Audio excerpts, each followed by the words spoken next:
Hey everybody, welcome to part 3 of how I became a Mopar enthusiast.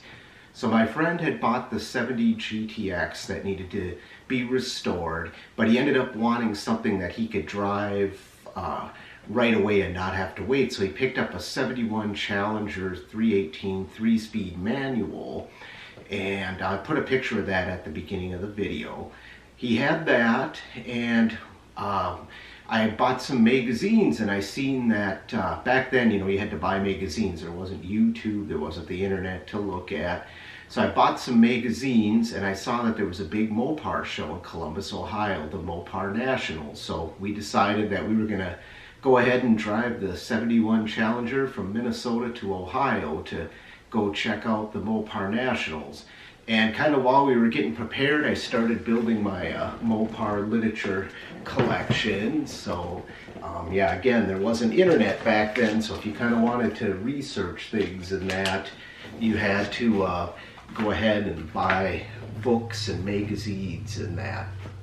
So we drove to Ohio, and that was quite an adventure. We got there and went to the show, and it was really cool. A lot of cool people there.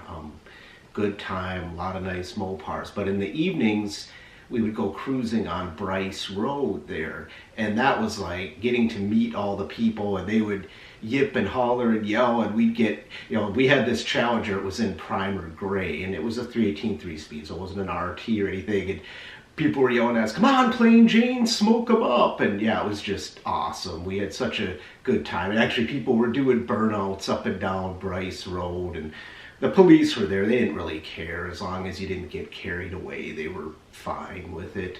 But the sense of community there was just awesome. I mean, it was community brotherhood, a lot like this YouTube community that I think is very special, very cool. I get that same kind of vibe as I did back then.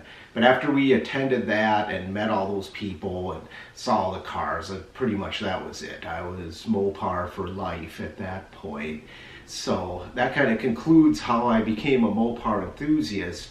But now I'm going to start a new series on my continuing Mopar journey. So through the years, kind of up until I got my current Charger Daytona. So thank you everybody for watching, and stay tuned for that series.